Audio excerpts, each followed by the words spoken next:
लाख जतन करने के बावजूद क्या आपकी बिटिया की शादी तय नहीं हो पा रही? क्या आप दिन रात इसी चिंता में घुले जा रहे हैं कि क्या करें कि यथाशीघ्र इसका विवाह हो जाए? आपकी तबीयत खराब रहने लगी है इसी सोच की वजह से। यदि हाँ, तो आज का ये वीडियो आप सबके लिए ही। मैं कृष्णा ज्योतिष वास्तु से आपके इस समस्या का कारण और निवारण दोनों लेकर उपस्थित। जी हाँ, ज्योतिष वास्तु जीवन में आने वाली समस्त बाधाओं का कारण और निवारण दोनों आपको देता है। तो आइए आज हम लोग देखें बिटिया की शादी में क्यों बाधा उत्पन्न हो रही है आपके लाख प्रयास करने के बावजूद। तो सबसे पहले हम लोग कुंडली में प्रवेश करें। अपनी अपनी बिटिया की कुंडली को सामने खोल लीजिए और स्वयं ही जानने का प्रयास कीजिए।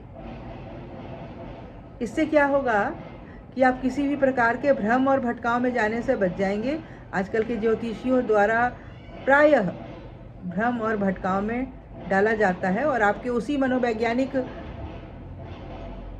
मन स्थिति को वे ट्रैप में लेकर आपसे मन चाहे पैसे बनाते हैं। तो उससे आप बच जाएंगे यदि स्वयं ही कुंडली को जानने का प्रयास करेंगे। ज्योतिष बहुत ही सहज और सरल होकर चीज़ों को बताता है, क्लिष्ट नहीं करता है कभी भी चीज़ों को। जीवन में जितना सहज और सरल रहेंगे, समाधान भी उतनी सहजता और सरलता से ही प्राप्त होगी। तो सबसे पहले लग्न कुंडली को देखिए। लग्न कुंडली में सप्तम और सप्तमेश की स्थिति को देखिए।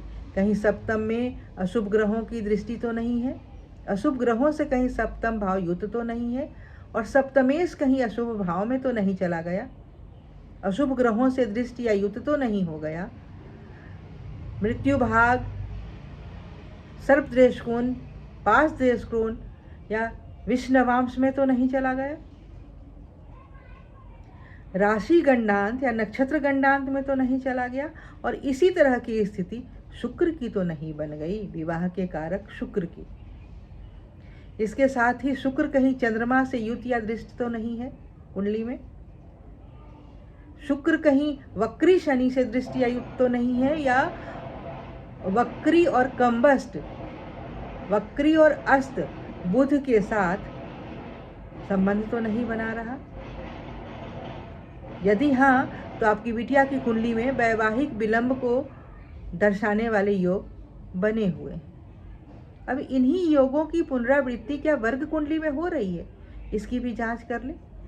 तो सबसे पहले नवांश कुंडली को देखेंगे, और नवांश कुंडली में लगन कुंडली की तरह सप्तम, सप्तमेश और शुक्र को तो देखेंगे ही साथ लगन और लग्नेश को भी देखेंगे। यदि उनकी स्थिति लगन कुंडली की तरह ही यथा स्थिति बनी हुई है तो वैवाहिक विलंब को ट्रिगर करने वाले हैं ये। और इसके साथ ही साथ चूंकि ज्योतिष देश और काल के बगैर आगे बढ़ने की सलाह हमें नहीं देता, तो वर्तमान अर्थ युग में जब तक दशांश कुंडली को नहीं देखेंगे हमारी गणना अधूरी रह जाएगी, क्योंकि बिटिया भी उतनी ही कैरियर ओरिएंटेड हो गई हैं आजकल, और प्रोफेशनली एक मंच पर दोनों आ गए हैं, बेटे या बिटिया। तो दशांश कुंडली से भी इसे देखा जाना चाहिए कि कहीं इस समय जो चलने वाली दशा है बिटिया की, उसका संबंध दशांश कुंडली के द्वितीय एकादश भाव से तो नहीं बना हुआ है। तो जहाँ ऐसी अवस्था अगर मिल रही है आपको, तो इस समय आप तो सोच रहे हैं बिटिया का विवाह यथाशीघ्र करने की, लेकिन बिटिया ही अभी उस मन स्थिति में नहीं है, उस प्रेम में नहीं है कि वह शादी जल्दी कर ले।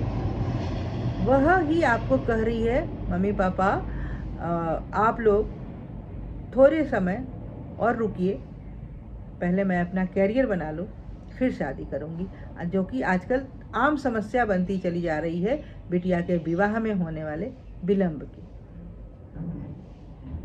इसको वास्तु से भी जानने का प्रयास करें कि ऐसी मन स्थिति उसकी क्यों है। ठीक है, कैरियर मेकिंग का समय है, लेकिन उसके साथ साथ ही वह शादी को विलंब क्यों कर रही है। बहुत लोग कैरियर बनाते हैं, अपना प्रोफेशनली ग्रो करते हैं, लेकिन एक सही समय पर जीवन साथी का चुनाव भी करके पारिवारिक जीवन भी शुरू करते हैं। तो इसको वास्तु से जानने का प्रयास करें, क्योंकि जीवन में हर एक प्रकार की ऊर्जा का अलाइनमेंट ज्योतिष आपको किस प्रकार हो बताता है। तो वास्तु से हम लोग यह देखें कि कहीं आपने अपने घर में बिटिया का कमरा साउथ या साउथ वेस्ट में तो नहीं रखा है,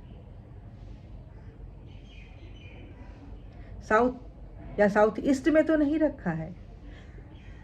और यदि बिटिया आपके साथ नहीं रह रही है, कहीं अपने काम की वजह से उसका रहना कहीं और हो रहा है, तो वहाँ भी कहीं उसका कमरा साउथ या साउथ ईस्ट की तरफ तो नहीं है। यदि हाँ, तो बिटिया को रीलोकेट कीजिए, उसका कमरा नॉर्थ या नॉर्थ वेस्ट की तरफ लेकर जाइए। ऐसे में विवाह में चलने वाली जो बाधा है उसको दूर करने की क्षमता का विकास होना आरंभ होगा। इसके साथ ही बिटिया के कमरे में नेचुरल सनलाइट और नेचुरल एयर का प्रवाह, फ्रिक्शन फ्री प्रवाह हो, इसको सुनिश्चित कीजिए। और साथ में बिटिया के कमरे में शिव पार्वती की एक अच्छी सी तस्वीर लगाइए। बिटिया का बिछावन भी नॉर्थ या नॉर्थ वेस्ट की जो दीवार है उसकी तरफ होना चाहिए। यदि आपने यह सब सुनिश्चित कर लिया और साथ में बिटिया यदि कर पाए तो अति उत्तम, नहीं तो बिटिया के माता पिता बिटिया के नाम से संकल्प लेकर गौरी आराधना का नियमित पाठ शुरू कर दें। और साथ ही साथ सुंदरकांड का नियमित पाठ शुरू कर दीजिए। गौरी आराधना शुरू कर दीजिए और सुंदरकांड का नियमित पाठ शुरू कर दीजिए। आप देखेंगे कि ऐसा करते ही कुंडली में ग्रहों के द्वारा जो विघ्न उत्पन्न हो रहा था और वास्तु में बिटिया के सही स्थान पर उसको नहीं रखे जाने की वजह से जो विघ्न उत्पन्न हो रहा था, अब एनर्जी का अलाइनमेंट सही दिशा में हो गया। बिटिया की सोच भी परिवर्तित होगी और विवाह में आने वाली परेशानियां भी दूर होंगी। आज का यह वीडियो यहीं तक। यदि आपको पसंद आया तो लाइक कीजिए, शेयर कीजिए, सब्सक्राइब कीजिए। एक बेल आइकॉन ही तो दबाना है। और आपके मन में जीवन में उत्पन्न होने वाली किसी भी तरह की परेशानियों को लेकर कुछ प्रश्न हैं तो कमेंट बॉक्स में डालिए। उसका समाधान लेकर, उसका कारण और निवारण ज्योतिष वास्तु से लेकर हम आपके समक्ष उपस्थित होंगे। और अपनी आगे आने वाली जो वीडियो होगी हमारा, उसमें हम लोग बात करेंगे कि कितना भी कर लो परिवार में होने वाले कलह दूर ही नहीं हो रहे हैं।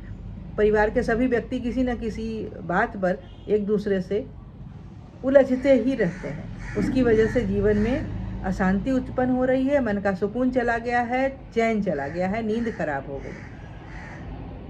तो बने रहिए। तब तक के लिए नमस्कार।